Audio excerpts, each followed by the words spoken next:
you said the magic word culture. When you do these acquisitions, you're taking a blender and you're putting them all in one. And so how do you do that, JT? How do you had these acquisitions and now everybody has to, file in order and in line? How do you keep the culture consistent?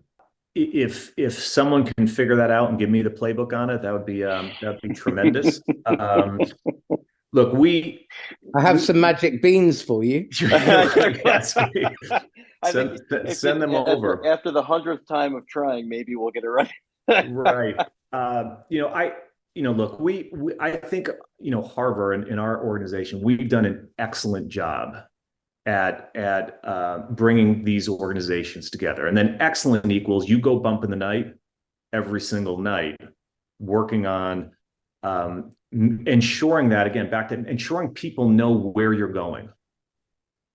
And look, when investors, right, and the people with all the money decide they have a vision, which is terrific. And by the way, that's our bosses. They have a vision. They tell you what their vision is, and they go apply, money in the market and say, look, we've got these different companies. Either they're, perfect fits with what you do today, or they're, potentially ancillary, or, we think we can, find a different customer base, and we can then cross-sell what you're doing today into a different buyer or different persona, in where they've sold. What happens when you do that is that the person that's the acquiring company and the acquiring employees always think this is terrific. This is great. We're growing. We've got more people coming in. Wait till I get with Pete and Jason and tell them how unbelievable this is. Well, what do Pete and Jason say when they get acquired? Well, you don't look like or sound like or do or operate anything like what the cool company or the cool atmosphere or the cool culture that I came from. In fact, you're telling me to do something completely different. And in reality, it's really not that different. It just sounds different. And there's different protocols and different process and different rules, or there are no rules and there's no protocols. And you're trying to literally, you get that analogy of, no, we're actually flying the plane in the middle of us trying to build it.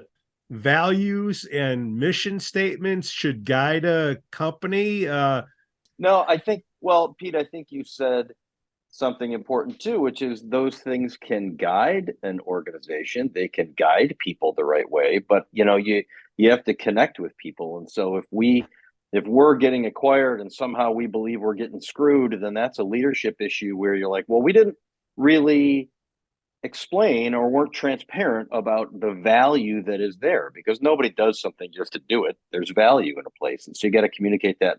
And those values can help guide it, but they don't, just because you have them doesn't mean that any people are going to believe in them or follow those things. You got to work on it. Like, again, Pete, so that stuff we slap up in the lunchroom, that doesn't mean anything. I think it can mean a lot, right? It's how you can mean a lot. It can mean a lot, right? So when we were doing reviews back when we were a career builder, those reviews were based on those values, right? And so that was one way in that organization that we said, hey, this is important enough that your evaluation is based on how well you live up to these values, because we believe that this is the best way to run the business. Right. I don't know, JT, if that's how you handle it. Well, are companies doing reviews anymore? That's kind of where I'm coming from. Yeah, that's right. There's another way to figure that out, right? How do you get that? How do you drill that down into the business then?